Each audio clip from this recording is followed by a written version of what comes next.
Hello, everyone. David, Fairly Secret Music here. Doing a recent purchase video, and there's a lot of stuff, so I'm going to just start with it. There's three different sections. There's the new stuff, and then kind of like that's all like the metal stuff or proggy stuff, and then it is kind of more mainstream stuff for about four. Then there's a bunch of old stuff that I've recently purchased, and then a couple discographies that I've recently got. So first one is The Ocean. This is called Phanerozoic Part Two, and the previous version of this album was where you start at the top of the ocean and it gets heavier and heavier as it goes. I believe that was the one. This one has some cool artwork with it. Some artwork that could easily get destroyed. You take this out. This is the booklet, and has all the lyrics in here.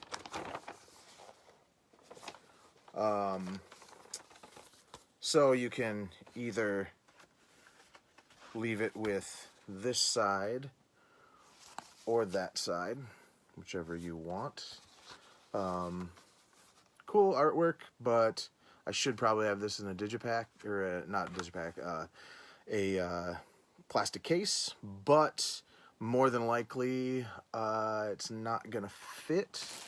I have plastic cases right here. Let me see if it will actually even fit in one of these things. Metal blade, and they're godforsaken. Nope. Look at this. Brand new. Well, maybe it will. This is one of those ones where it has the tab that sticks on the back, but as you can see, it doesn't even curl over to the back. That has to get all the way down here, and it stops right about here. But I should probably have it in that anyway. I don't know why. Just one day I decided, you know what?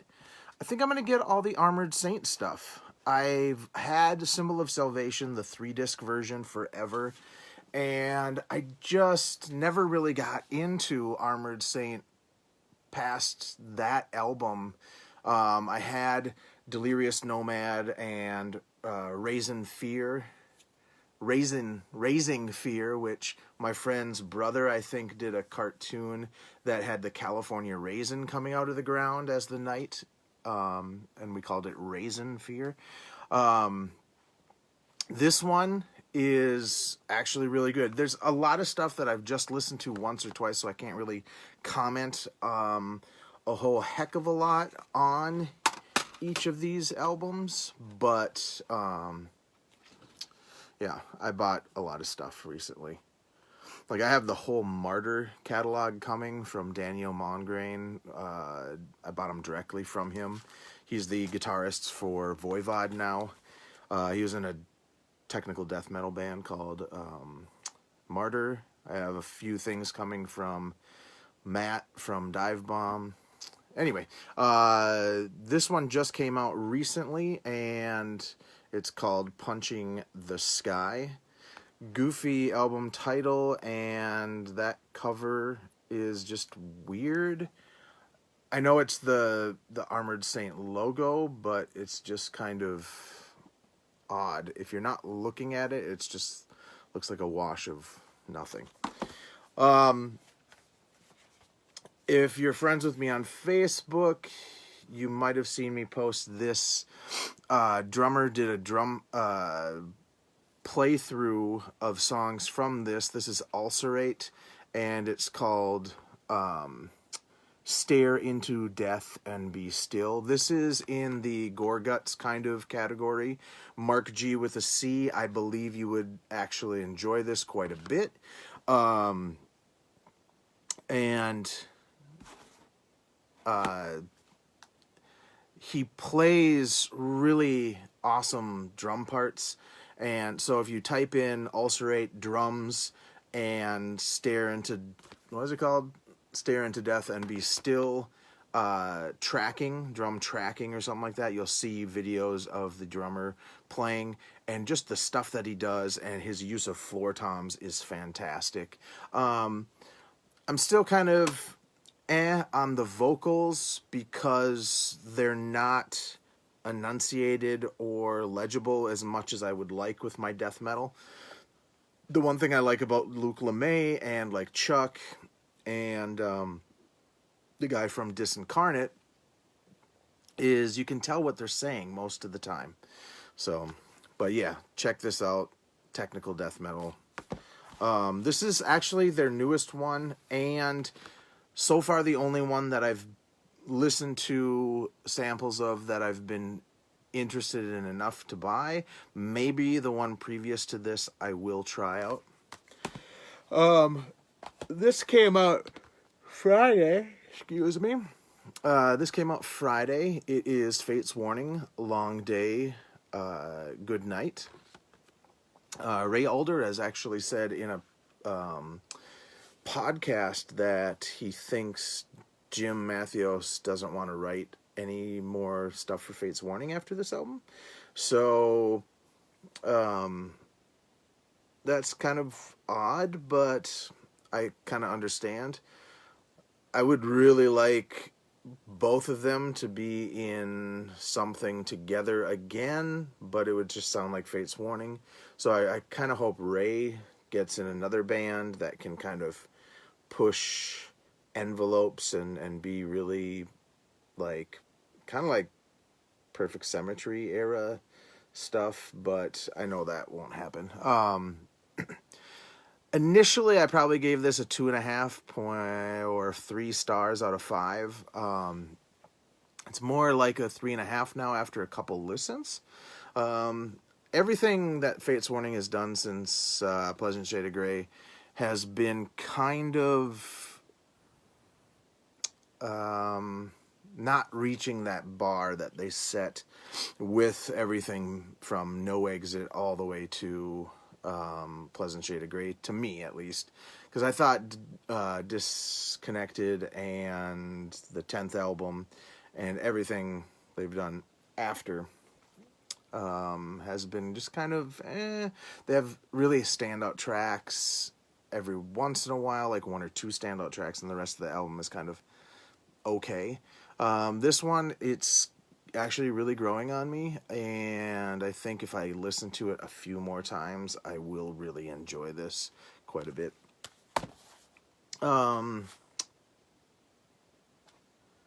Yeah, I will do this. This one, it was funny because I went to Cheapo looking for technical death metal stuff, and I walked away with this one and another one that I'll show you in a second. This is Sanctuary, Into the Mirror Black. If you don't know who Sanctuary are, it's Warrell Dane and Jim Shepard's band before they started Nevermore. The cool thing with this is not only does it have some studio, what are they calling? Studio sessions from '89. It also has the complete, whoops, wrong side, has the complete show, all 10 songs. Previously, those 10 songs were only ever released as a 5-song promotional EP. So now we have all of them. They have been remixed by Zeus. He also remastered it. I say a lot today, apparently. And this comes with a nice slipcase with the 2 discs. This is actually a Century Media thing, so unlike Metal Blade, they actually know how to do stuff. So it's remastered by Zeus and expanded with previously unreleased studio demos and the complete Black Reflections live album. And apparently this is all of the Sanctuary Vault stuff. Got a lot of photos. a lot of interview stuff with Jim Shepard and Lenny Rutledge, the bass player and the guitarist. Everyone knows that Worrell passed away a few years ago. It would have been nice if they would have done this when he was still around. Dave Budbill is surprisingly absent from any of the interview stuff. But yeah, so lots of photos, and it comes with the full lyrics. So if you have not been able to find Into the Mirror Black before, now it is available again through Century Media. And this was new. It was $20, which I thought was pretty good. Okay, so that was all the metal that I've gotten recently that's new. This is a band called Wobbler. This album is called Dwellers of the Deep. So think of bands like Yes, Genesis, Anecdoton. They're kind of in that vein. The singing is more towards the Yes stuff than it used to be. Before, they were kind of singing more like the guys from Anecdoton. I like it. I've only listened to it once so far, and I was kind of getting distracted at that time. So that one came out last week or something like that. Bruce Springsteen, Letter to You. I guess this has some songs that he wrote way back in the 70s and stuff like that.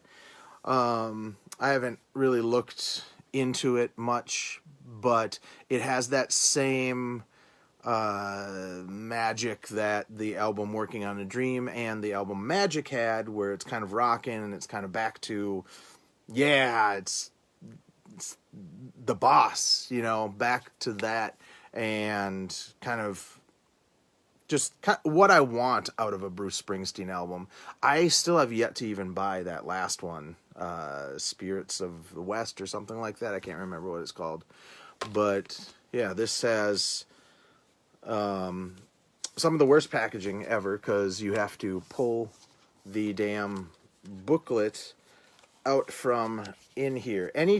Anybody who creates packaging should be punched in the throat for making it so you have to pull from the inside. I would much rather have the risk of it falling out this way than have to squeeze it and possibly rip the thing. There's the boss. This came out a few weeks ago. This is Tom Petty, Wildflowers and the Rest. And apparently Wildflowers was supposed to be a 2-disc album. I would love to see what the original track listing, like the running order, was. This comes with some nice stuff, a built-in booklet. I'm not a big fan of built-in booklets, but it is what it is. Has lyrics, no liner notes. There's like a big ginormous version of this too that I'm not sure if there's anything extra. For all the Marillion fans and Fish fans, I got this.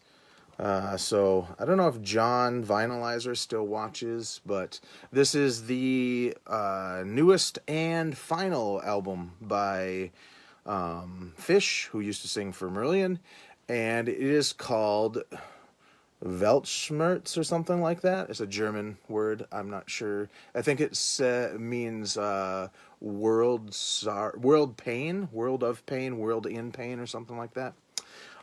This comes with 2 discs. The regular version is a 2-disc version, but this also comes with a interview, the whole album, 5.1. Let's see what else it comes with. Here, I'll do this. I'll put this up like that in the time being. 5.1 DTS PCM mixes.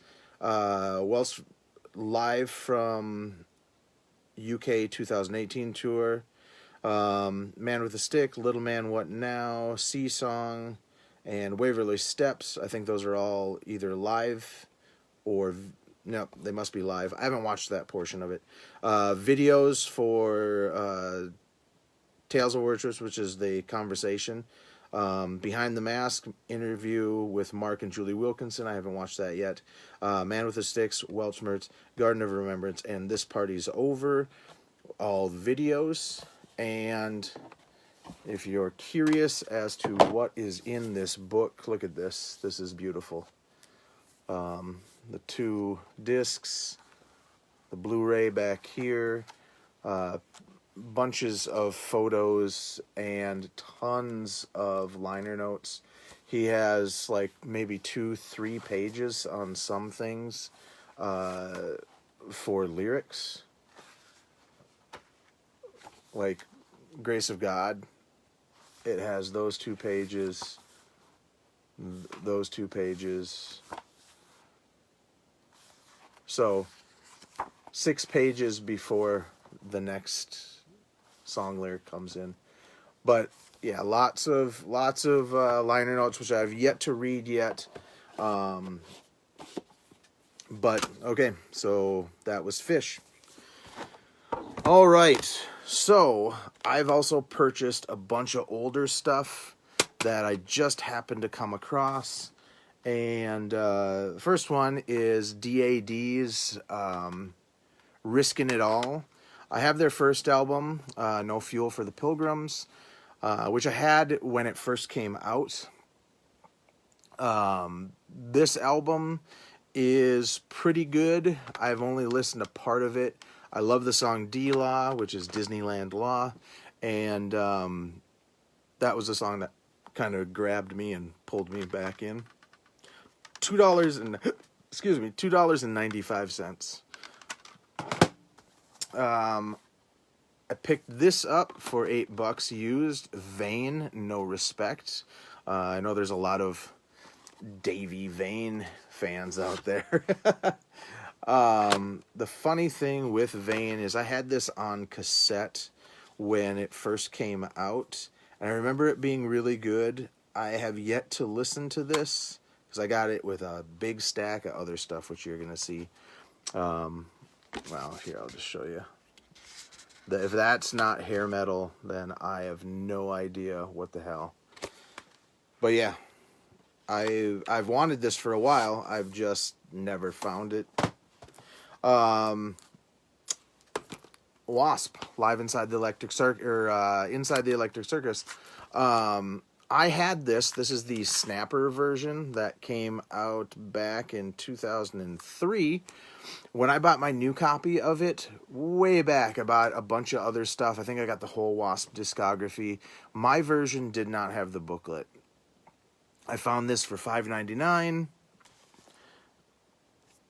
with the booklet, purchased it, and then sold the old one that I had for $5. So I paid $1 to get that booklet back.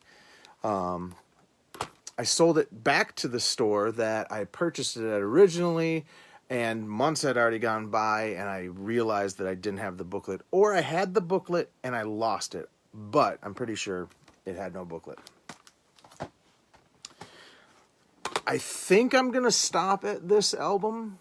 I have all the other Savatage up to this album, Gutter Ballet, and I kind of put off buying this because I saw a bunch of them. I saw this one, Handful of Rain, In the Wake of Magellan, a live tribute to Chris Olivia, and I think if I go past, I don't know, I really don't know if I want Streets. If somebody can tell me that I should get Streets, the rock opera by Savatage, then they had a used copy there, $7.95, but it's a bit too opera, like it's a bit too Jesus Christ Superstar for me. This one has a bit of that, but it has enough of Hall of the Mountain King kind of feel to it. And then the album after Streets is the last one with Chris Olivia, and I think that one's called Edge of Thorns or something crazy like that. I think I might get that. I'm not sure if I'm a big fan of Zach's voice, though. But what this made me do is listen to samples of every other Savatage album, and I might move forward with those other ones. The only one that they didn't have was the Whatever for Thorns, the one after Streets, and the very last Savatage album, the one where John Olivia does all the vocals again. John Olivia is honestly the reason I love Savatage, because I love like the tone of his voice, especially when he's more aggressive and when he does the little high things and stuff like that. But this has some really cool songs like Gutter Ballet, She's in Love, Hounds. I've listened to half of it when I was not trying to go to sleep, like on my way to and from places today. And it's funny because Chris Olivia always kind of had that same kind of guitar licks that he used. Like he had kind of a feel, a certain feel. You knew, oh, that's Chris Olivia. And I like that, but they kind of go away from that from Streets onward, I believe. Well, from Streets and then The Edge of Thorns, or whatever the hell that damn album's called. But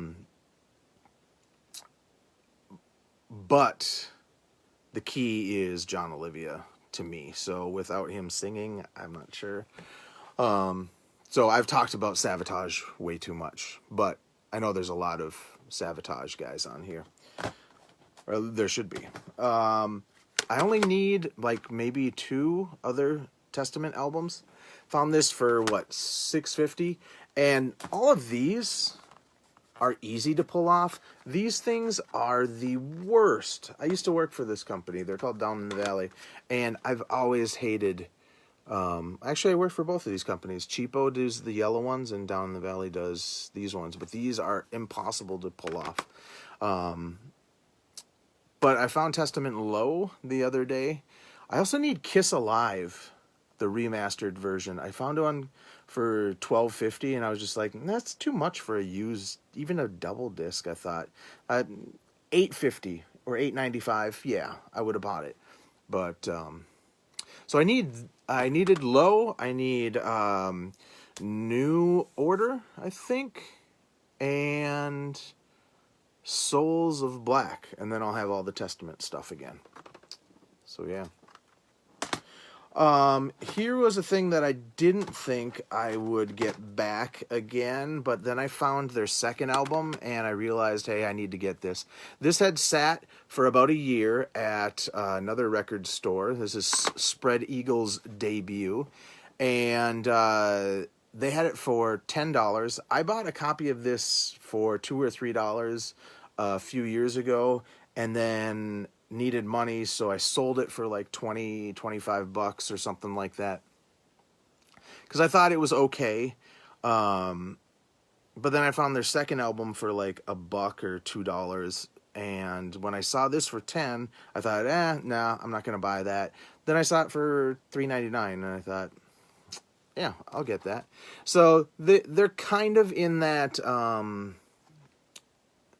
that Guns N' Roses-y kind of feel, if I can remember correctly. I've only listened to a couple songs on this so far.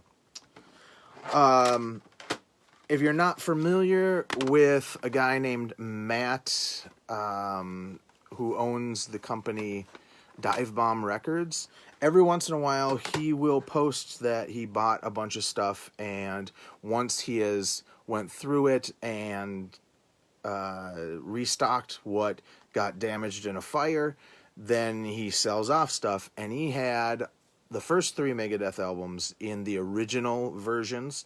I got So Far So Good So What, because apparently Dave Mustaine decided to, I'm trying to get that glare out. There we go. Re-record vocals. So I have yet to listen to it other than just having it playing in the background, but I want to do an A-B comparison of this album compared to the remix and remastered.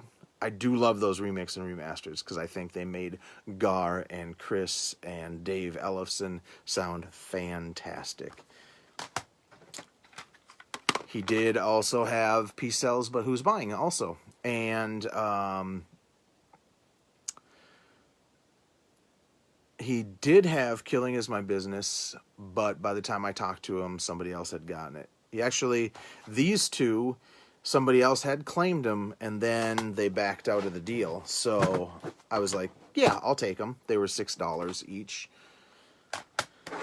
And then like a week later, I found Killing Is My Business. And this is like the combat version. I don't know. There's a bunch of different versions. Correct me if I'm wrong, but have they ever had these boots on any of the old combat versions?